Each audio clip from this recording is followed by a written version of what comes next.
하나님의 말씀은 마가복음 6장 1절에서 6절까지만 보도록 하겠습니다. 예, 우리 앞에 있으니까 우리 큰 소리로 한 목소리로 함께 하나님의 말씀을 읽겠습니다. 시작. 예수께서 거기를 떠나사 고향으로 가시니 제자들도 따르니라. 안식일이 되어 회당에서 가르치시니 많은 사람이 듣고 놀라 이르되 이 사람이 어디서 이런 것을 얻었느냐? 이 사람이 받은 지혜와 그 손으로 이루어지는 이런 권능이 어찌 됨이냐? 이 사람이 마리아의 아들 목수가 아니냐? 야고보와 요셉과 유다와 시몬의 형제가 아니냐? 그 누이들이 우리와 함께 여기 있지 아니하냐 하고 예수를 배척한지라.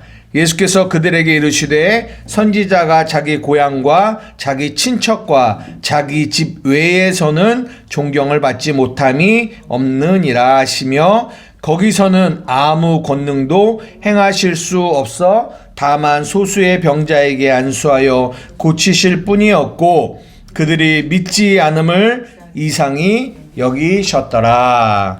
아멘. 예, 오늘은 마가복음 이제 6장을 시작하는데요. 우리 잠시 복습 한번 해볼까요? 예, 우리 저번 주에 야이로의 딸을 살린 이야기를 했는데 맨 마지막에 어떻게 이 사건이 끝났냐면 43절입니다. 한번 띄워주실래요? 마가복음 5장 43절. 우리 한번 다 같이 읽어보겠습니다. 시작. 예수께서 이 일을 아무도 알지 못하게 하라고 그들을 많이 경계하시고 이에 소녀에게 먹을 것을 주라 하시니라. 죽은 자를 살리시고 나서 예수님이 마지막으로 하신 말씀이 뭐냐면 이 일을 아무에게도 알리지 말라고 말씀하시는 거예요. 이 일을 아무에게도 말리지 말라. 올라오시느라 고생하셨습니다. 이 일을 아무에게도 알리지 말라. 여러분 조금 이상하지 않아요? 만약에 우리 한마음교회에 만약에 막 안진뱅이가 있거나 뭐 눈먼 분이 계시거나 하는데 갑자기 눈이 떠지고 안진뱅이가 일어나는 이런 기적이 행하면 아마 난리 나겠죠? 그죠? 나 그런 일이 일어났고 또 우리 교회는 저 플랜카드를 붙이지 않을까. 아, 안진뱅이가 일어났습니다. 눈먼 자가 이런 기적이 일어났습니다. 라고 우리는 광고를 할 텐데. 근데 이 안진뱅이가 일어난 것도 아니고 눈먼 자가 눈이 떠진 것도 아니고 어떤 이적이 일어난 거예요? 죽은 자가 살아난 거예요. 아니, 죽은 자가 살아났는데 우리가 일반적으로 생각하는 반응과 예수님의 반응이 다르단 말이에요. 왜 예수님은 이 일을 아무에게도 알게 하지 말라고 하셨을까요? 이게 만약에 소문이 나서 퍼지면 더 많은 사람이 예수님을 따라오겠죠. 완전히 큰 부흥이 일어나겠죠. 전도 폭발이 일어나는 거죠. 근데 저번 주에 그 본문의 내용을 가만히 보면 예수님은 의도적으로 이 일을 알리기를 원치 않았어요. 그래서 제자들도 다 데리고 가지 않고 3명만 데려갔어요. 3명만. 그리고 마지막에 이 일을 마무리하면서 뭐라고 하시냐면 이 일을 아무에게도 알리지 말라고 하신단 말이에요. 질문. 왜 예수님은 이 일을 아무에게도 알리지 말라고 하셨을까요? 저번 주 본문을 충분히 이해하셨으면 나올 수 있는 답입니다. 예. 왜 그럴까요? 부정하게 생각. 부정하게 생각할까봐? 조금만 구체적으로. 죽은 자나 또 혈독병 있는 사람들은 유대교에서 부정한 걸로 생각해요. 아, 부정하다고 생각하니까? 부정하게끔 그 사람들이 생각할까 봐, 유대인들이. 아, 예, 뭐 그럴 수도 있겠죠. 그 예수님의 표적과 기적 일으키는 그런 것만 보고 예수님을 따르기 때문에 예수님을 겉만 보고 따르기 때문에. 일반 신처럼. 다른 의견 있습니까?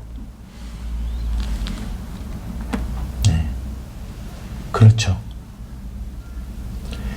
예수님이 이 일을 아무에게도 알리지 말라고 하는 거는 죽었어요. 근데 죽은 자를 살렸단 말이에요.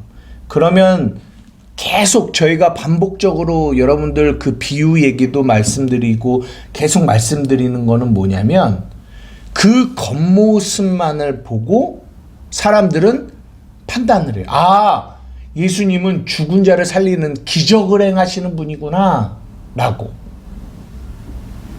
그러면 이 일을 사람들이 그렇게 전할 겉만 보고 전할 거 아니에요.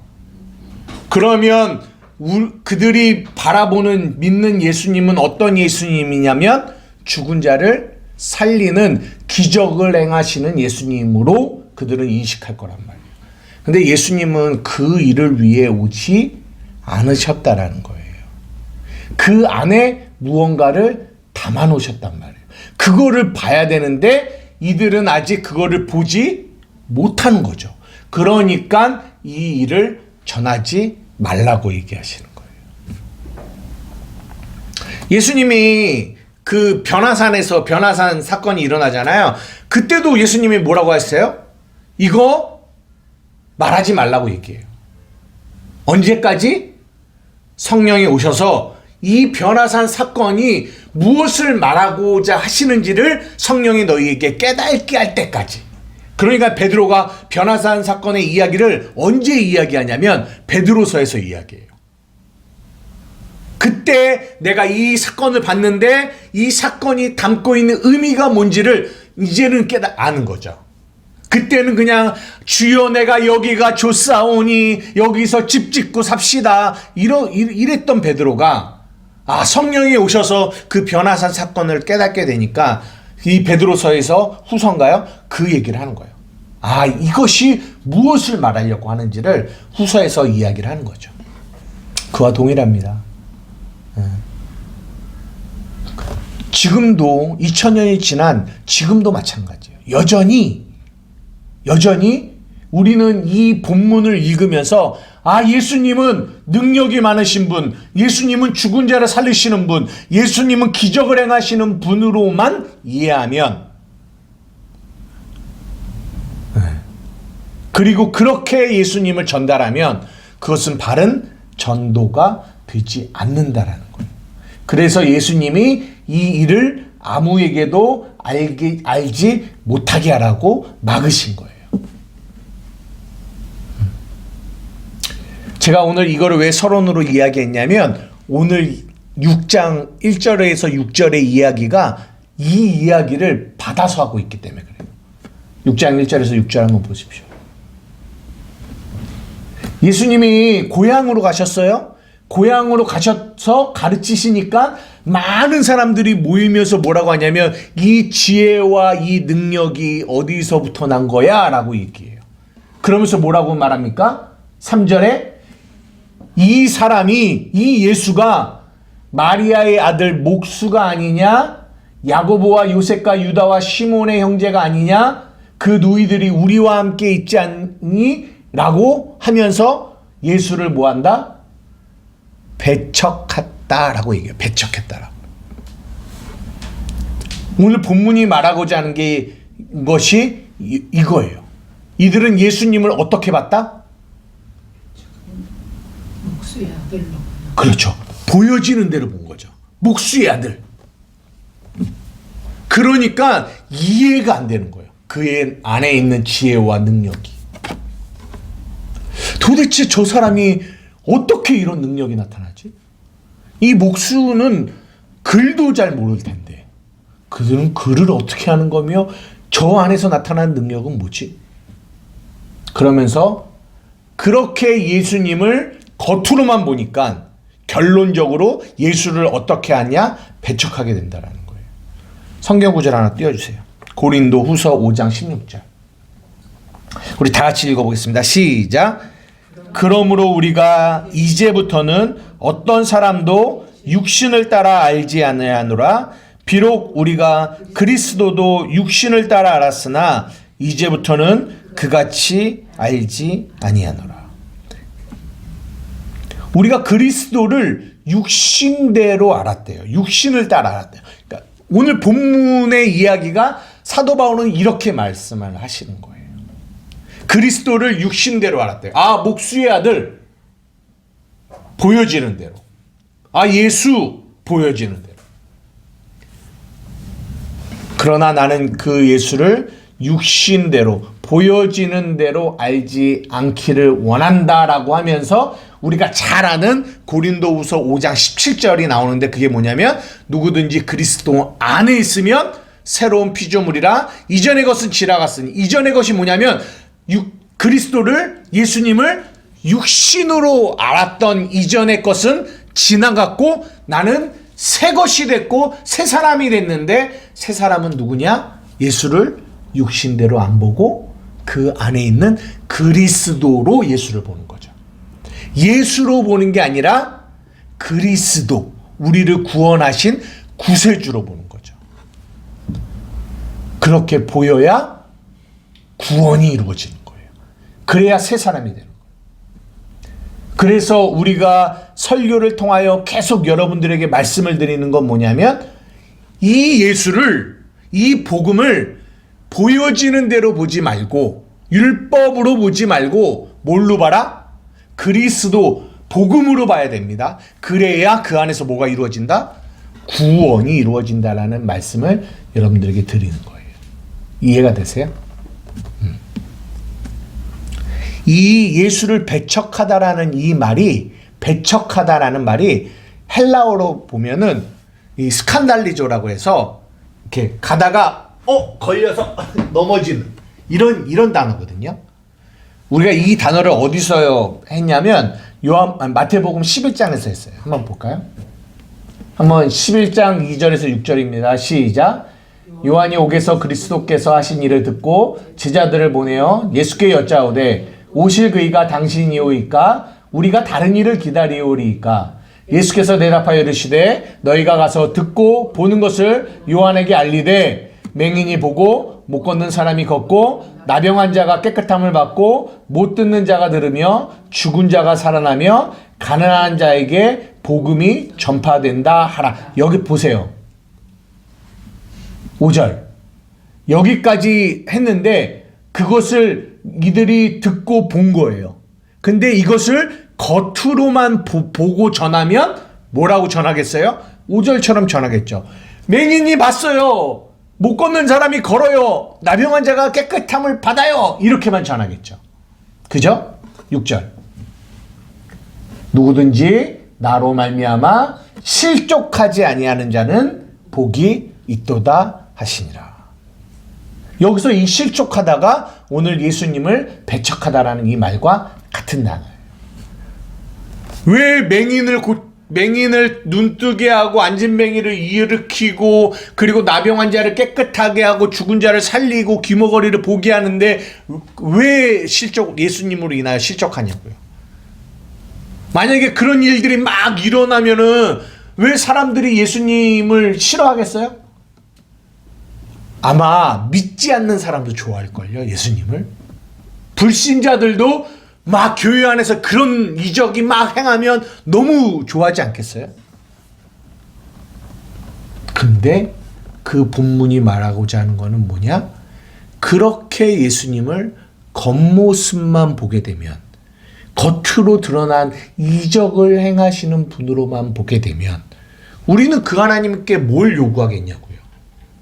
우리의 삶에서 이적을 행해 주세요 라고만 요구할 거 아니에요. 근데 그분은 우리에게 무엇을 주기 위해서 오신 분이에요? 구원을 주기 위해서 오신 분이라고. 그래서 사람들이 걸려 넘어지게 되는 거예요. 이게 오늘 본문의 이야기와 정확하게 같은 이야기예요. 요거 이해가 되세요? 그래서 그 고향에 있는 사람들이 예수님을 뭐 하게 되냐면 배척하게 된다는 거예요. 이게 오늘 본문의 이야기이고 이것을 이제는 조금 더 확대해서 여러분들과 이야기하려고 하는 게 뭐냐면 보세요. 우리가 계속 강조하고 있는 거 말씀을 보이는 대로 보면 다른 말로 말씀을 하라 하지 말라 율법으로 보면 그러면 이제 우리가 여기서 보면 이 고향에 있는 사람들이 예수님을 그냥 목수의 아들로 보는 거와 같다라는 거예요. 그래서 우리는 말씀을 복음 참 뜻, 참 의미로 봐야 된다라는 거죠. 참 의미로 봐야 된다. 그런데 문제는 뭐냐? 지금 이 땅의 우리들이 지금도 여전히 이 고향에 있는 예수님 고향에 있는 사람들처럼 예수님을 뭐하고 있다? 배척하고 있다라는 거예요. 예수님에 의해 걸려 넘어지고 있다라는 거예요. 왜?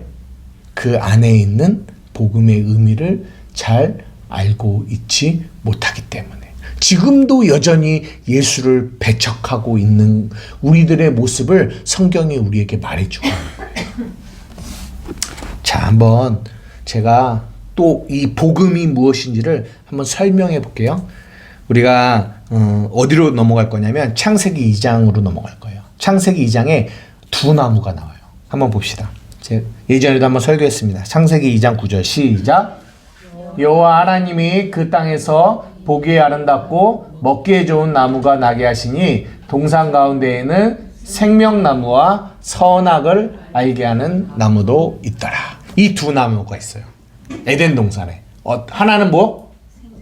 생명나무. 또 하나는 선악을 알게 하는 나무. 선악과라고 하죠. 두 나무가 있습니다. 근데 하나님이 명령하셨어요. 어떤 명령이죠?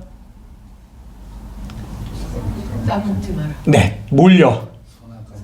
선악을 알게 하는 나무의 열매를 먹지 말라. 네, 한번 보여주세요. 시작. 여호와 하나님이 그 사람에게 명하여 이르시되 동산 각종 나무의 열매를 내가 임의로 먹되 선악을 알게 하는 나무의 열매는 먹지 말라. 내가 먹는 날에는 반드시 죽으리라 하시니라. 이게 예수님 하나님의 명령이에요. 근데 여러분 잘 보세요. 이제는 이 안에 담겨 있는 하나님의 의도가 보이실지 모르겠어요. 저번 주 설교와 연결시켜서 하나님이 뭐라고 말씀하시냐면 선악을 알게 하는 나무의 실과를 먹지 말래요. 먹으면 어떻게 된대요? 정령 죽는데요. 무슨 말이에요?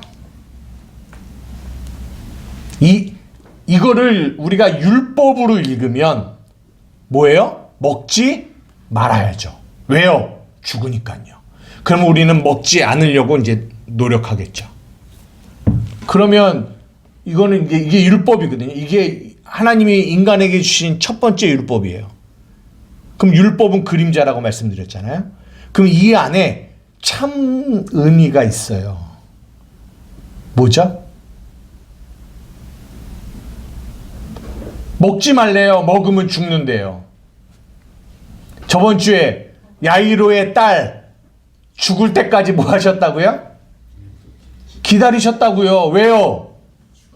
죽어야 사니까. 그러면 이 말 안에 담겨 있는 하나님의 의도가 뭐냐고요? 먹는 날까지 기다리는 아니 먹어야지. 그렇지. 먹으란 얘기죠. 먹으란 얘기죠. 다른 말로 하면 너는 먹을 수밖에 없는 존재라는 거예요. 쉽게 얘기하면 먹으라예요. 먹어라. 먹고 죽어라. 죽어라예요. 왜요? 죽어야 사니까. 하나님의 목적은 죽이는 데 있는 게 아니라 살리는 데 있기 때문에. 이거 이해되세요? 이게 성경을 겉으로만 보면 우리는 평생 뭐 해야 되냐면 나 선악 까먹어야지. 선악 까먹어야지. 이러고 살아간다니까요. 그게 다른 말로 하냐면 예수님 죽지 마세요 해요. 베드로가 얘기한 거예요. 죽지 마세요. 죽으면 안 돼요.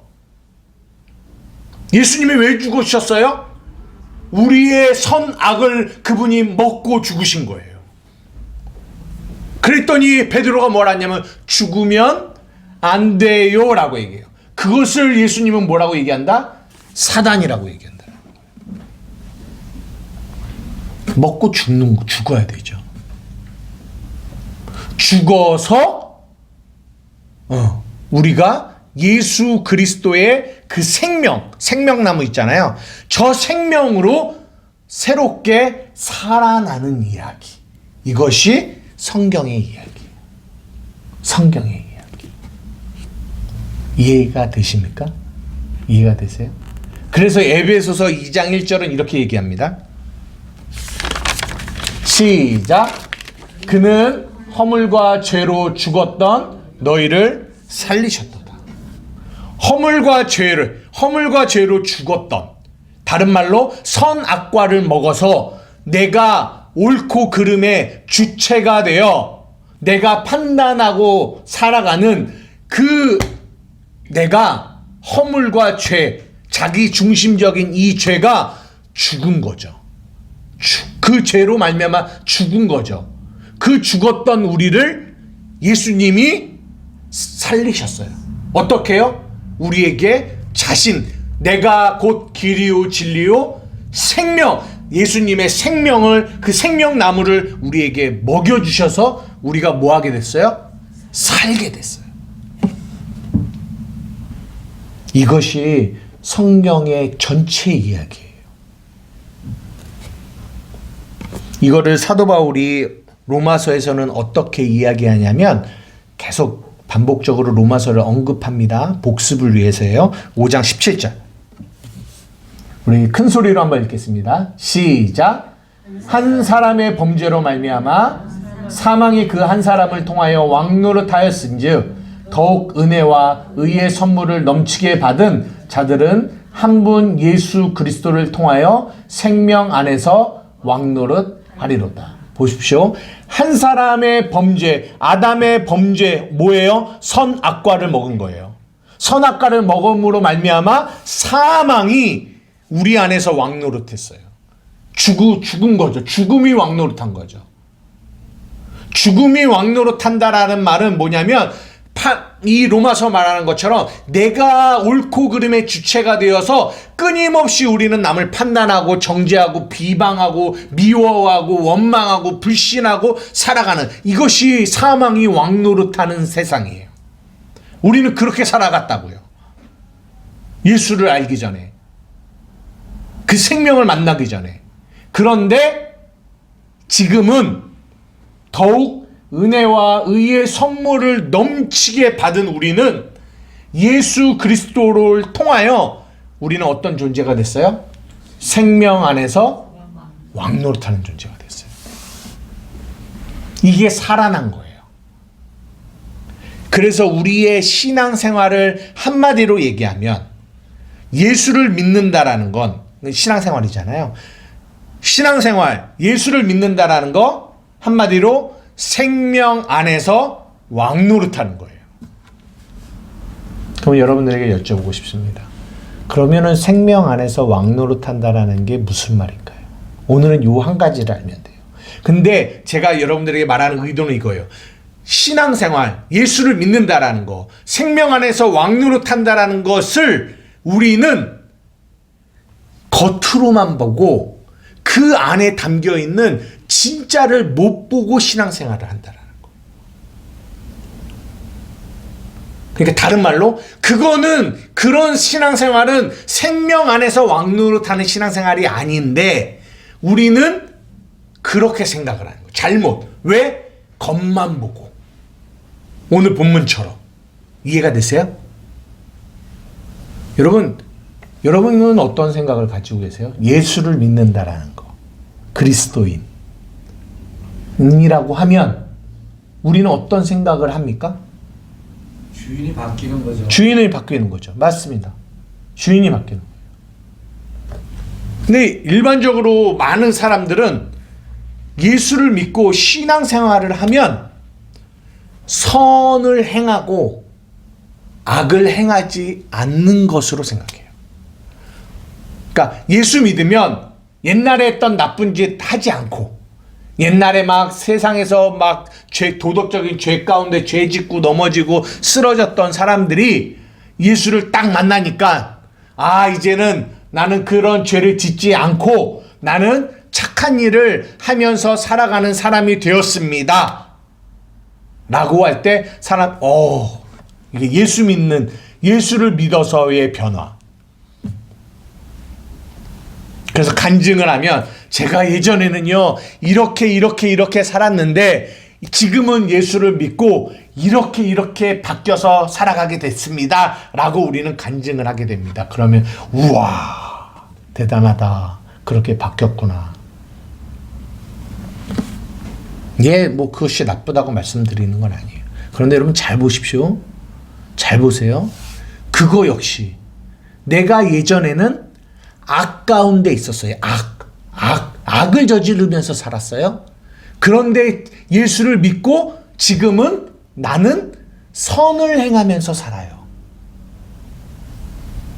지금 이게 어디 안에 있는 건 줄 아세요? 율법 안에, 선악과 안에, 다른 말로 사망 안에 아직 그대로 있는 거예요. 선악이잖아요. 이해가 되세요? 그러니까 우리는 선악과 하면 악만 있는 것이 아니라 뭐도 있어요? 선도 있어요. 선. 그러니까 교회 안에서 열심히 선을 행하는 거. 여러분 이거, 그러니까 우리는 예수를 믿으면 믿는 것이, 생명 안에서 왕노릇한다는 것이 무엇으로 생각하냐면 방금 말한 것처럼 선을 많이 행하는 그런 능력을 가진 사람이 되는 거. 이것을 생명 안에서 왕노릇하는 것으로 착각한단 말이에요. 그래서 교회의 목적도, 예를 들어서 새로운 사람이 왔습니다. 그 사람들에게 가르쳐요. 그리고 고치게 해요. 뭘요? 세상에서 살았던 나쁜 행동들, 이런 것들을 계속 가르치죠. 이것은 선한 거고 이것은 나쁜 겁니다. 아셨어요? 아셨죠?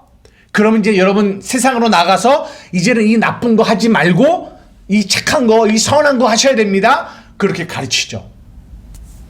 그러면 이제 그 사람이 그 말을 듣고 가서 세상에서, 아, 나는 나쁜 짓을 안 하고 선한 일을 하려고 하죠. 그래서 점점점 나쁜 짓을 안 하면서 선한 일을 하게 될 때 우리는 말합니다. 야, 이 사람 신앙이 성숙했구나, 자랐구나 라고 우리는 생각합니다.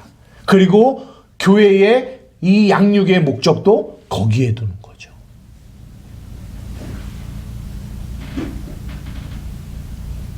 그런데 우리가 잘 보셔야 되는 게, 복음의 목적은 거기에 있지 않다라는 거예요. 우리를 고치려는 게 목적이 아니라는 거예요. 아니, 목사님, 이게 무슨 소리예요?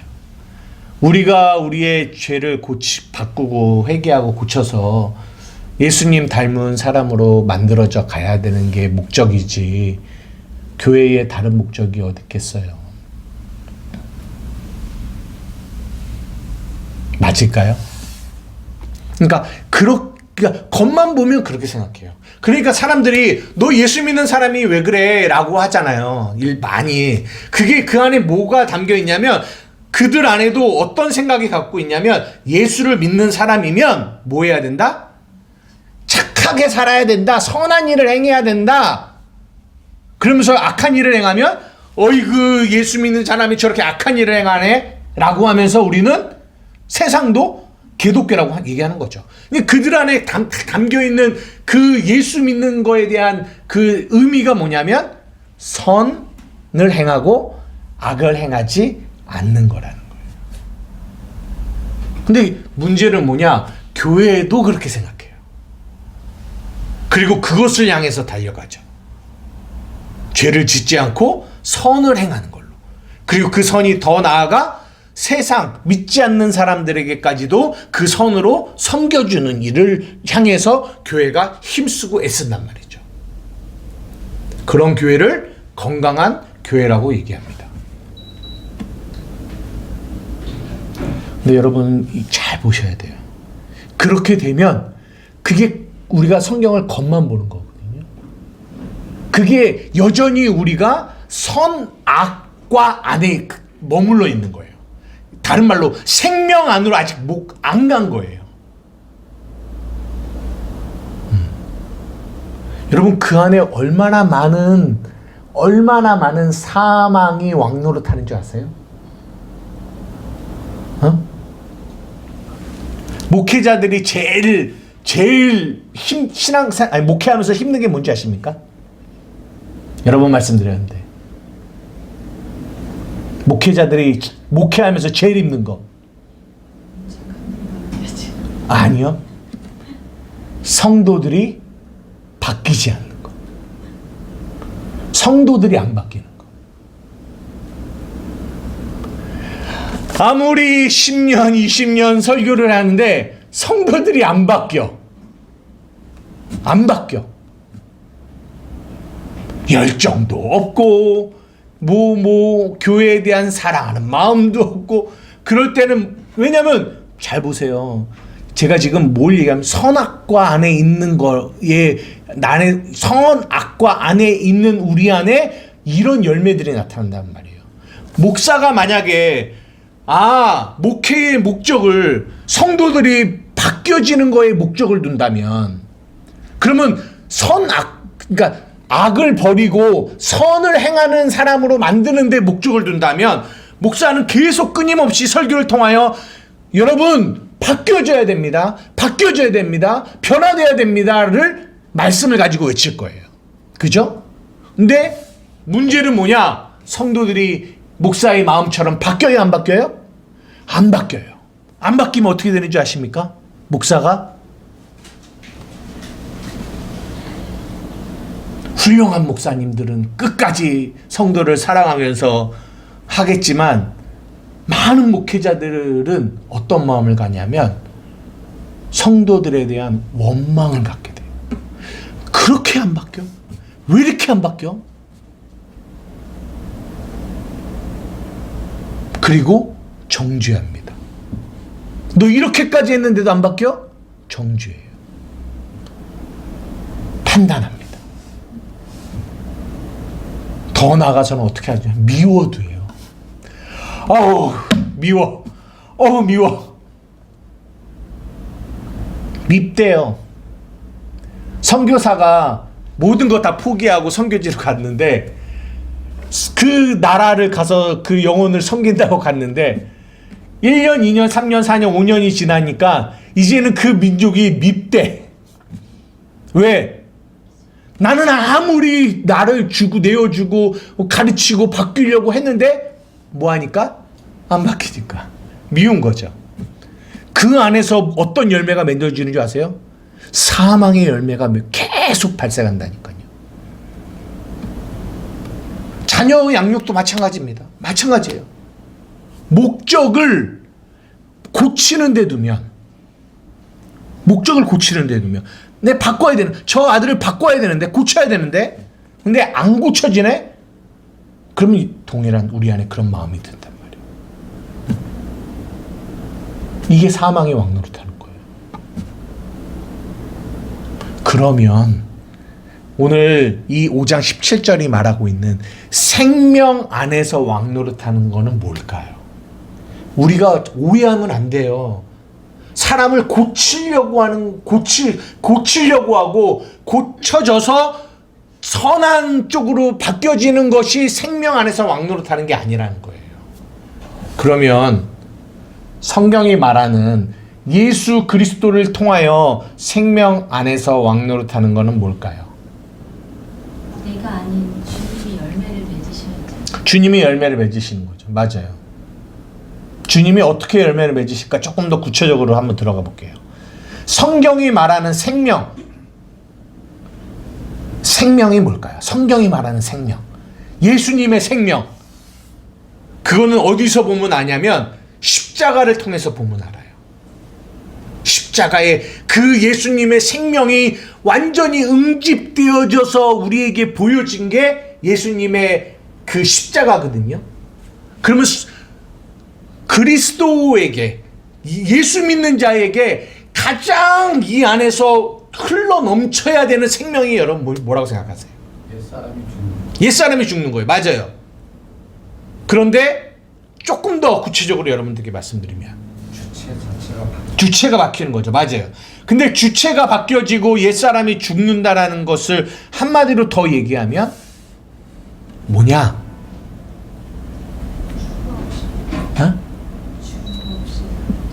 아니야. 십자가는 예수님이 우리를 포옹하셨다라는 거예요. 받아주셨다라는 거예요. 받아주셨다. 이것이 십자가의 능력이에요. 받아주셨다. 여러분, 율법은요, 네가 바뀌어야 받아준다라고 얘기해요. 너가 고쳐야 내가 너를 받아준다고 얘기해요. 그러나 복음은 너가 바뀌어지지 않아도 내가 너를 뭐 하겠다? 받아주겠다라는 거예요. 로마서 4장. 우리가 한 거예요. 잘 보세요. 시작. 일하는 자에게 그 삭시 은혜로 여겨지지 아니하고 보수로 여겨지거니와 일을 아니할지라도 경건하지 아니하는 자를 의롭다 하시는 이를 믿는 자에게 그의 믿음을 의로 여기시나니 일한 것이 하나님께 의로 여기심을 받는 사람의 복에 대하여 다윗이 말한 바 불법이 사함을 받고 죄가 가려짐을 받은 사람은 복이 있고. 일을 안 했어요. 일을 안 했는데 그러면 일을 안 하는 이 사람에게 율법은 어떻게 하려고 하냐면 그 일을 하지 않는 사람을 고쳐요. 가르쳐서. 너 왜 일 안 해? 일을 해야지. 일을 하게끔 고치고 가르쳐서 일하는 사람으로 만드는 게 율법이에요. 아, 그래서 일을 잘하면 이야, 바뀌었어. 많이 바뀌었어. 잘했어. 내가 너를 받아줄게. 그런데 잘 보십시오. 복음은 그렇지 않다고요. 우리는 그렇게 일하지 아니하는 사람을 가르치고 고쳐서 일 잘하는 사람으로 만들어지면 그것이 생명 안에서 왕노릇하는 걸로 착각한단 말이에요. 그것이 그리스도인의 생명이라고 생각한단 말이에요. 아니라고요. 그리스도인의 진짜 생명은 일을 하지 않는데, 경건하지 않는데 그 자를 어떻게 하는, 뭐라고 하는 거예요? 의롭다고 여기는 거예요. 무슨 말입니까? 더럽고 냄새나고 찌들어 있는데 그들이 너 가서 너 옷 더러운 옷 빨고 너 열심히 깨끗이 하고 오면 내가 너 안아줄게 라고 말하는 게 아니라 그 모습 그대로, 있는 모습 그대로를 받아주고 포옹해 주는 것. 이것이 예수 그리스도 안에 있는 생명이에요. 생명.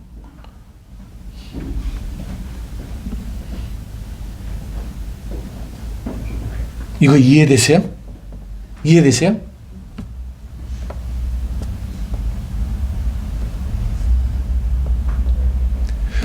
불법을 행했어요. 죄가 있어요. 그러면 율법은 그 불법을 너 회개하고 너 뭐하고 너 죄를 회개해서 고쳐서 바르게 해야 하는데 목적을 둔다니까요. 근데 성경은, 복음은 우리에게 뭐라고 하냐면 불법이 있는데 그거를 뭐 해줘요? 사해줘요. 죄가 있는데 그거를 뭐예요? 가리워줘요. 다른 말로 여겨주시는 거죠. 여겨주심의 은혜. 우리가 로마서 4장을 했을 때 했던 거. 여겨주심의 은혜.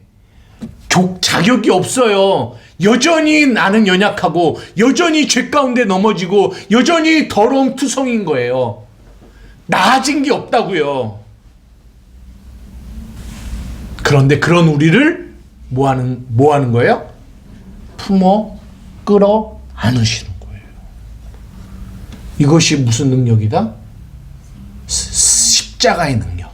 생명 안에서 왕노릇하는 능력.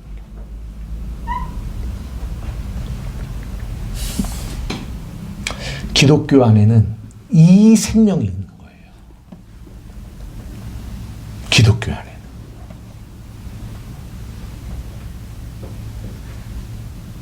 우리가 예전에는 내가 기준이 돼서 사망이 옳고 그름 안에서 사망이 왕노릇해서 남을 판단하고 정죄했단 말이에요. 다른 말로 가면 안 받아주겠다라는 거예요. 내가 너를 포용할 수 없다라는 거예요. 왜? 너는 내가 생각하는 옳음과 다른 그름 안에 있기 때문에 받아줄 수 없다라는 거예요. 어떻게 해야 받아주냐? 너가 옳음 가운데로 와야 내가 너를 받아주겠다라는 거예요. 그런데 복음은 우리에게 뭐라고 말하냐면 너희가 아직 죄인 되었을 때에 여전히 죄인이에요. 그분이 우리를 사랑하셔서 자기에 대한 자기의 사랑을 확증하시고 끌어 안으신 거예요. 죄인을 그대로.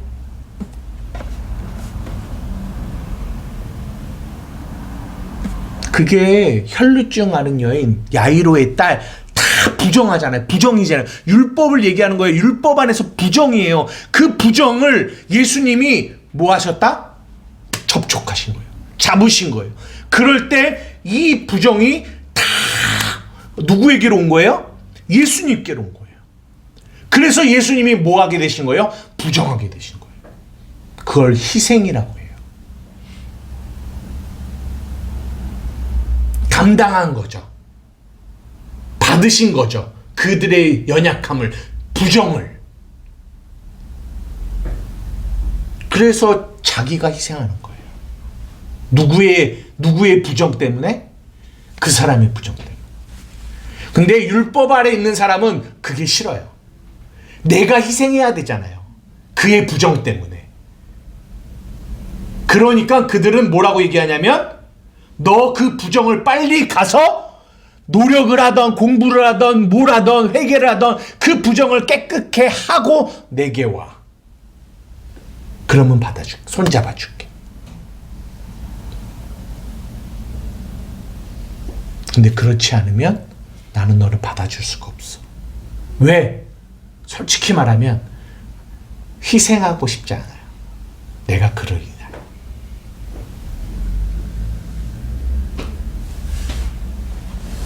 이거는 그리스도 안에서 생명으로 왕노릇하는 것이 아닙니다.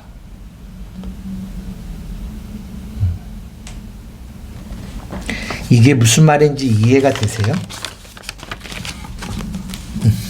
이해되세요? 로마서 5장 15장 7절 시작. 그러므로 그리스도께서 우리를 받아 하나님께 영광을 돌리신 것 같이 너희도 서로 받으라. 그리스도 예수께서 우리를 받으셨어요. 여러분 어떻게 받으셨는지를 잘 생각해 보세요. 여러분이 어떤 자격이 있으셔서 받으셨어요? 여러분이 여러분의 잘못을 고쳐주셨기 때문에 받으셨어요? 아니라고요. 그렇지 않았음에도 불구하고 하나님이 우리를 받으셨다고요. 그리스도가 우리를. 이것이 복음이에요. 이것이 생명입니다. 그 복음이 우리에게 왔을 때, 그 생명이 우리에게 왔을 때 우리 안에서 어떤 생명이 나타나게 되냐면 너희도 서로 받으라. 받게 돼요. 그럼에도 불구하고 너가 바뀌지 않았음에도 불구하고 너가 여전히 너로 인하여 내가 고통을 당함에도 불구하고 받는 거죠.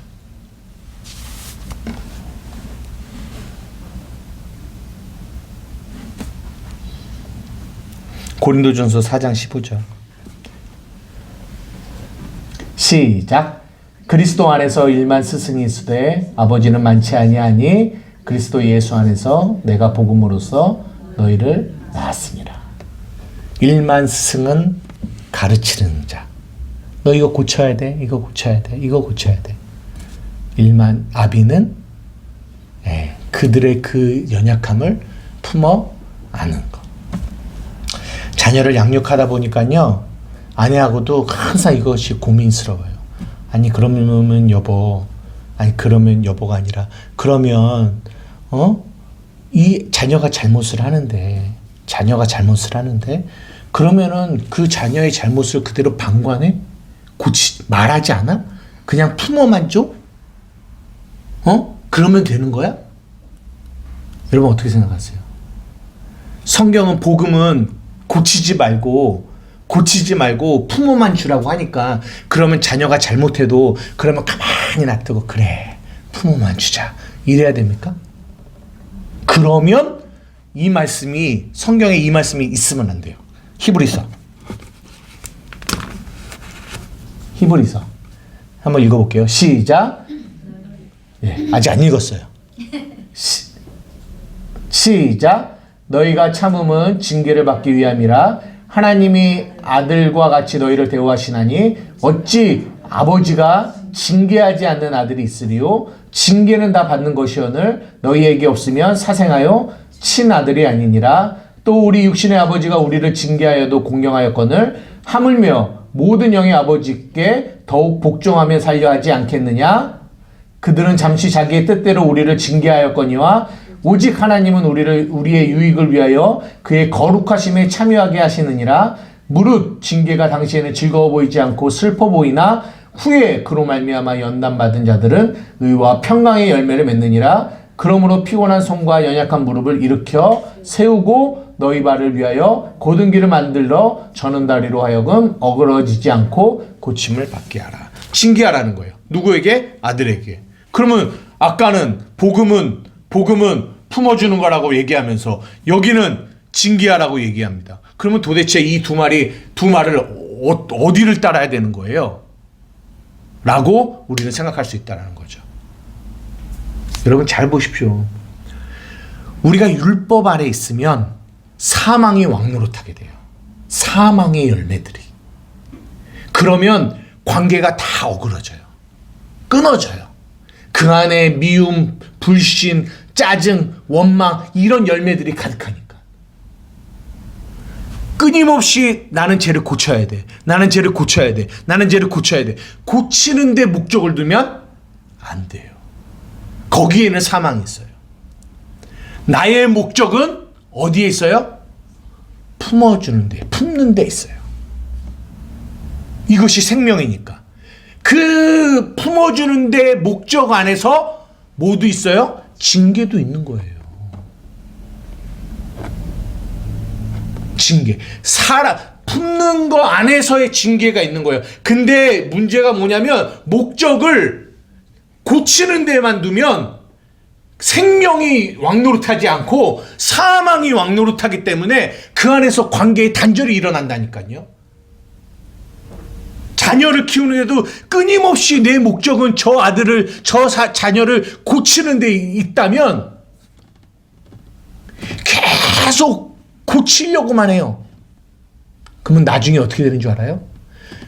처음에는 왜 그러냐면 고치는 것이 사랑이라고 우리는 생각해요. 잘 되라고 고치는 거니까. 그죠? 그래서 예전에 어떤 리더는 이 사랑에 대한 기준이 저랑 너무 달랐어요. 막 징계를 하고, 그러니까 막 정죄를 하고 뭘 해더라도 고쳐야 돼. 나는 그것이 그를 향한 사랑이다라고 얘기해요. 아니요. 거기 안에는 사망이 왕노릇합니다. 그거랑 생명 안에서 그를 징계하는 거. 목적이 품는 거 안에서 그를 징계할 때는요. 절대로 그들은 그 징계가 율법, 선악과 안에서 사망이 왕노릇을 못해요. 보기에는 똑같아 보이죠. 근데 목적 자체가 저를 고치려고 하는데 목적이 있느냐 아니면 저를 품으려고 하는데 목적이 있느냐에 따라 달라요. 근데 마귀가 우리의 삶 가운데 계속 우리를 뭐 하냐면 공격해요. 우리를 어디 안에 있게 만들어요? 사망 안에 있게. 그러다 보면 나중에는요, 품고 싶은 마음을 확 뺏어가요. 왜? 안 바뀌니까. 아무리 말해도 안 바뀌니까. 그러면 이게, 그러니까 이 징계와 이것이 정말 사랑 안에서, 그러니까 생명 안에서 하는 건지 아니면 율법 아래서 하는 건지 어디서 하냐면, 율법 아래서 하는 사람들은 고치잖아요. 계속 반복하잖아요. 근데 안 되잖아요. 안 되면 끊어요. 아, 안 되는구나. 쟤는 안 돼. 예, 목적이 고치려는 데 있었는데 안 고쳐졌네. 오케이, 끝. 근데요, 품는 게 목적인 사람은요, 아무리 바뀌어지지 않아도요, 이것을 끊지 않아요. 왜요? 고치는 데 목적이 있는 게 아니라 품는 데 목적을 두고 있기 때문에. 여러분, 완전히 다릅니다. 완전히 달라요. 혼내지 말라는 게 아니에요. 혼을 내는데 그것이 율법 아래 있으면 안 되고 생명 안에 있어야 된다. 여러분, 이 차이가 어떤 차이인지 이게 이해가 되세요?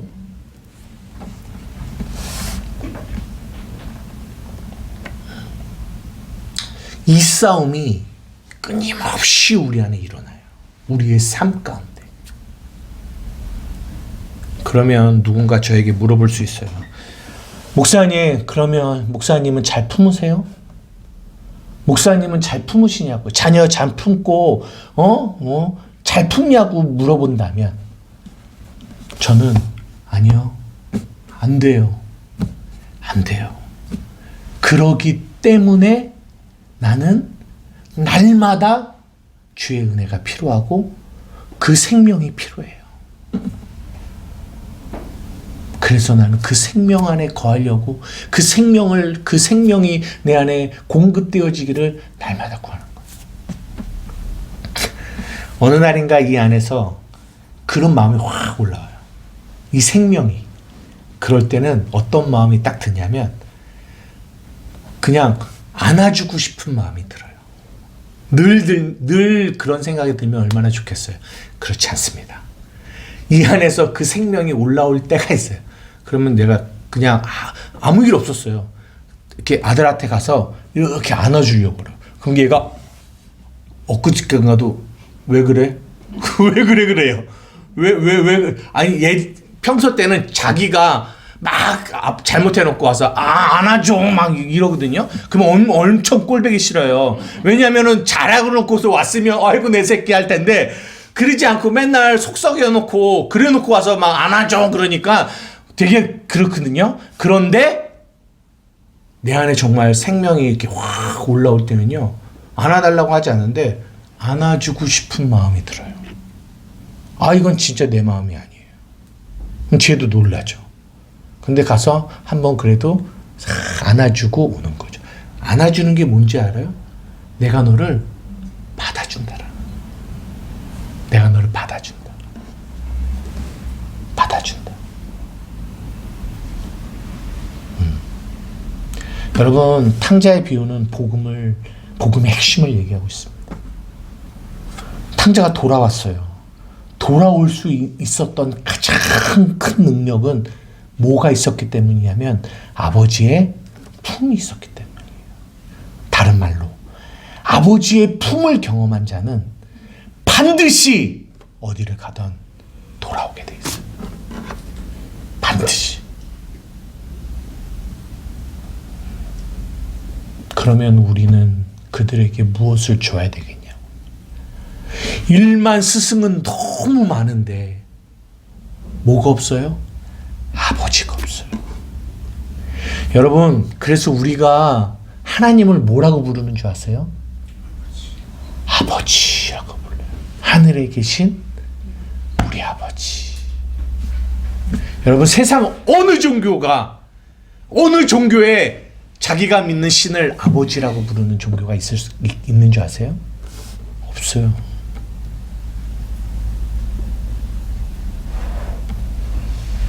그 아버지라고 부른다라는 것은 그 아버지의 품이 있다라는 거예요. 그것이 십자가예요. 그 십자가의 품 안에 우리 죄인을 다 끌어 안으신 거예요. 그래서 경건하지 않는 우리를 의롭다고 하시고 불법을 사해 주시고 죄를 가리워 주신 거예요. 그게 우리에게 복이에요. 그 복을 우리는 받은 존재들입니다. 그래서 우리는 날마다 여전히 우리는 또 누군가를 정죄하고 있고 율법 안에 율법의 눈으로 판단하고 있을 때 그럴 때 다시 그 십자가를 보는 거예요. 이제 아버지의 품으로 이제 영원한 안식처로 돌아가 눈물 흘리며 울어도 오 주여 나를 받으소서. 아버지의 품. 이게 진짜 복음 안에 담겨 있는 거. 근데 이거를 모르며 안 보이면 우리는 복음을 율법으로만 보게 돼요. 그러면 우리는 예수를 믿는다고 해도 우리는 사망 안에서 살아갈 수밖에 없어요. 그러면 예수를 배척하게 돼요. 말씀을 마치려고 합니다. 사랑하는 우리 한만교회 성도 여러분, 생명 안에서 왕노릇한다는 게 무슨 말인지 이해하셔야 돼요. 단지 교회 열심히 다니고 헌금 잘하고 충성 잘하고 이거를 말하고 있는 것이 아니라는 거예요. 우리의 마음에 품고자 하는 마음, 받아주는 마음.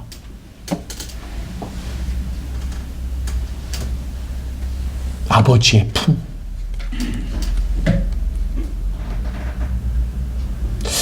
나는 그런 품을 부모로부터 받지 못했는데요. 예, 그러니까 하늘 아버지가 여러분들을 품어주셨다고요. 그러니까 육신의 아버지가 아닌 우리의 영의 아버지가 여러분들을 품에 안으시고 구원하셨다고요. 그 사랑 안에 우리도 또 다른 누군가를 그렇게 품어줄 수 있는 품을 가지고 있는 것. 이것이 그리스도의 생명. 이 생명 안에서 왕노릇하시는 저와 여러분 되기를 주님의 이름으로 축복합니다. 아멘. 기도할게요.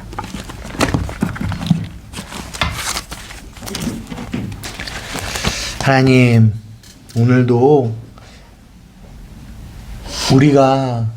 우리를 품어 안으시는 있는 모습 그대로 주께로 나와서 나를 품어 안으시는 그 주님의 은혜와 사랑이 무엇인지를 깊이 만나고 경험하고 돌아가는 저희들 되게 하시며 또 그 은혜가 우리의 삶에서 또 다른 누군가를 품을 수 있는 저희들이 되게 하여 주시옵소서.